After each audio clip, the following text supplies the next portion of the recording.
Shalom, shalom. Back to part 6 of Escape the Moon Sabbaths.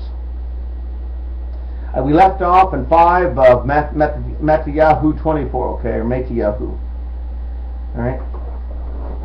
24 verse 9. This gets good again. I'm going to do some sod level teaching in here towards the mysteries. You have to sort of like figure it out. Verse 9 again. They will deliver you up to be afflicted. They will kill you. Notice people will try to deceive you and spiritually kill you.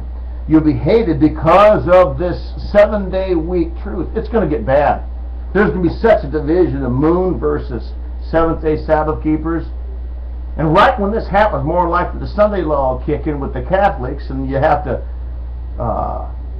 prove that you take off Sunday or whatever they're going to do about that one. I don't know. They'll kill you, and some of you will be hated by all the nations, demonic nations, for my name's sake. Because of the assimilation, Satan lost it, okay?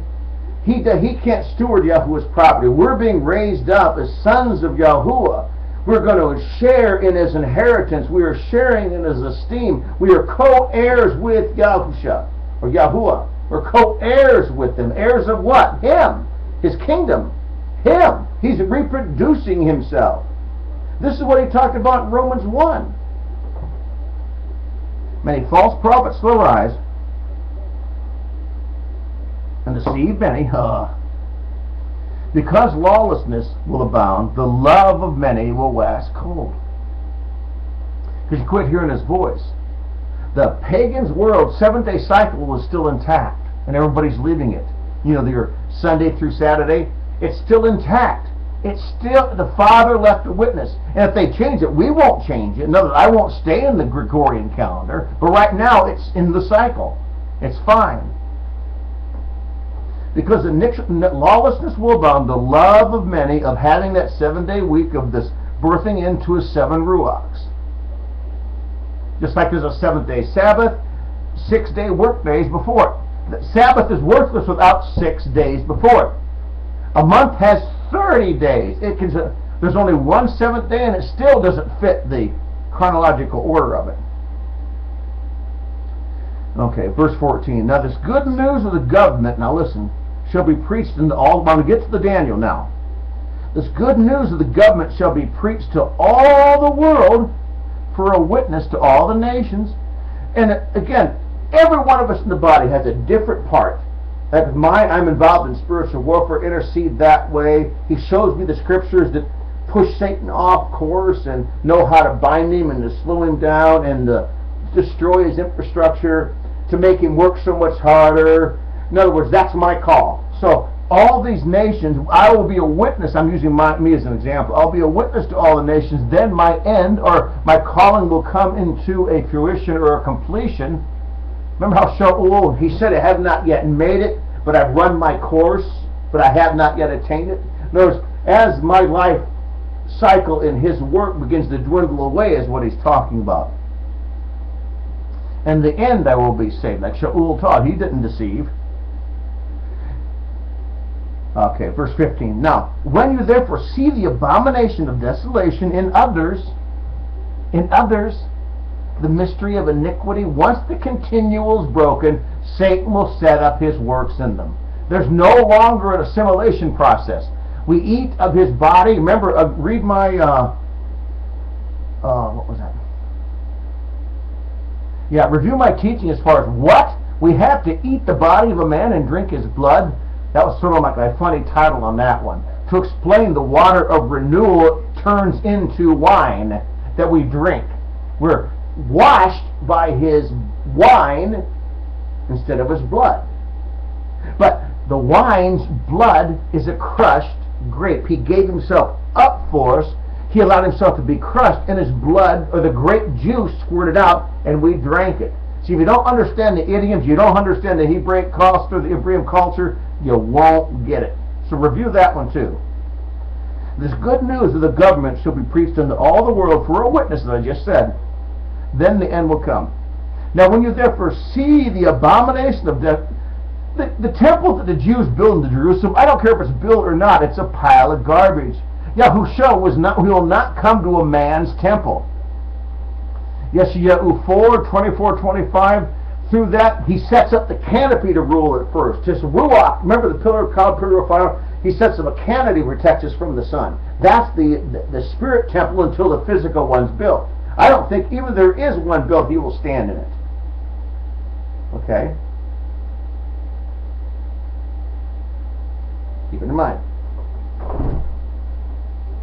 Therefore, when you see the abomination of desolation, of people forsaking the truth going on, a huge forsaking of the Sabbath, spoken of by Daniel, the destroying of the continual. Just look up the word continual. How many continual offerings are mentioned? And once they, like the Sabbath people, the moon Sabbath people fight me. Once the continual has to go every day, and if it falls on a new moon or a high Sabbath or a Sabbathon, you just add, you stack the offerings. You don't discontinue the daily, you continue it, but add whatever's required for the new moons or Shavuot. There's whatever animals are required, you stack the offerings on that same day. Same thing for keeping a moon Sabbath. When the non-broken seventh-day cycle falls on a new moon, the new moon offerings and the Sabbath offerings apply. But the Sabbath rules apply on the new moon, where there's no work on a new moon if the Sabbath falls on it. Same for the high Sabbath. The Sabbath trumps all the others as far as the laws we obey, except, again, for keeping, when we had to kill a Passover lamb, Shaul mentioned, or Yahushua mentioned, it is circumcised on the 8th day. You still have to circumcise a child. That's another example. We'll get back to the course. Therefore, when you see the abomination of desolation spoken of by Daniel the prophet that stands in the Kadusha place, the temple of our hearts. Here, now we'll sow this out a little bit here. Let them who are in Judea flee to the mountains. If you see this happening, don't go to what? The physical Israel or Judaism. You'll roast in the fire if you go there trying to learn the truth. So like I said, I teach the Kabbalah in the true sense of what the word Kabbalah means, but I have nothing to do with Jewish mysticism. People accuse me of that. That's fine. I don't care. But I'm learning it just from the Ruach and Yahuwah and myself, through Yahusha's guidance. Okay. This good news of the kingdom shall be preached to all the world. Where am I at here? I lost my place. Okay, the abomination of desolation set up when you see people totally forsake the truth. This moon Sabbath is a mass evacuation from the truth. They're just gone. The chaff is leaving the wheat. Okay? Spoken of by Daniel the prophet in this holy place. They forsake the continual. The Sabbath, even though it's one day, it's a 7-day cycle, so it's a week. Once the week is broken, the continual is broken. It's not broken in our eyes, or Yahuwah's eyes, but they break it themselves by putting a moon in there. Okay. Let whom in Judea flee to the mountains. The mountains are Yahuwah's Zion, and asking for protections to the angelic mountains will surround you to protect you from Satan's fallout. Okay. Yahudia, as far as a counterfeit system, that him who's on the housetop do not come down to take anything out of his house. Now, study when King Shaul was beginning to be coronated as a king. You have to understand what him and the prophet Shemuel went through, and he was on the housetop, and Shemuel had to pull him down to eat of the shoulder portion of the piece of meat. Remember that, to coronate him king? Remember that? A housetop is just a mental picture of that being in the house.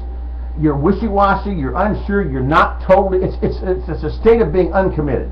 You're just not committed to it. Shaul was sincere at first, but he fell away. He was a housetop guy. So if you're on the housetops, don't bother to go and to take anything out of your house. The temple. The house is the temple. Okay, verse 18, Matthew 24:18. Listen now. You let him who is in the field return back to get his garments. Now the field is when the word is being worked. You planted the seed of the word and it hasn't come up yet. So if you find out that the abomination, it's just like there's no point in going on and trying to bring your word to maturity if you've switched the Sabbath, is what he's saying here. So don't bother trying to go back and take your righteous garment. It's hypocrisy. Okay, and woe to those who are with child. Again, that's nursing others, teaching them about the Sabbath. And those that might give suck in those days, it's nurturing the babes, as Shaul talked about, okay? Not just physical babies. Now, Yahushua connects it right back. Don't forsake the true Sabbath. If I force you to flee, don't break my unbroken seventh-day Sabbath. See, he brings the Sabbath right back into it. Verse 20. But pray and ask that your flight will not be in the winter. In other words, never count your Passover before the equinox. Never have the flight out of Egypt in the winter, nor on a Shabbat day. So in these days, verse 21, there's going to be great tribulation, as was not since the beginning of the world for this time, no, forevermore. Except those days should be shortened, there be no flesh saved alive. But for the elect's sake, those days should be shortened. Now again, this is the literal end-time catastrophe stuff. Is there anything relevant for our study today?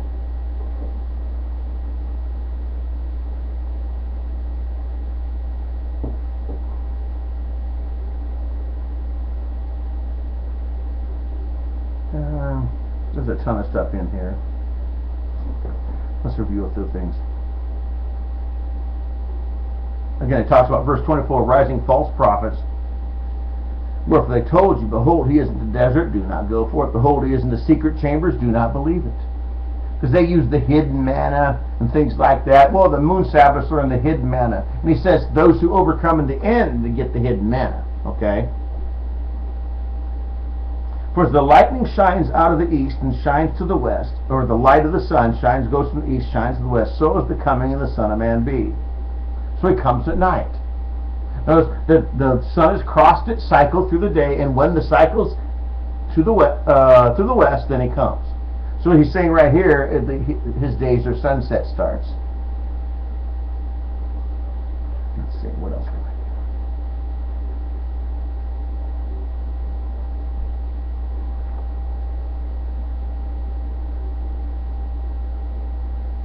You see how, go to verse 31 for a moment. See how he brings back in the fig tree I was teaching earlier? Now learn a parable of the fig tree. When the branch is yet tender and puts forth leaves, you know that summer is nigh. So likewise ye, when ye see all these things come, know that it is near. And when summer is nigh, it's Shavuot. Okay? You know when he's going to come. I'm sorry, Teruah, I'm sorry. Now, verily, I'll say to you, this generation will not pass away until all these things will be fulfilled. Let me see here.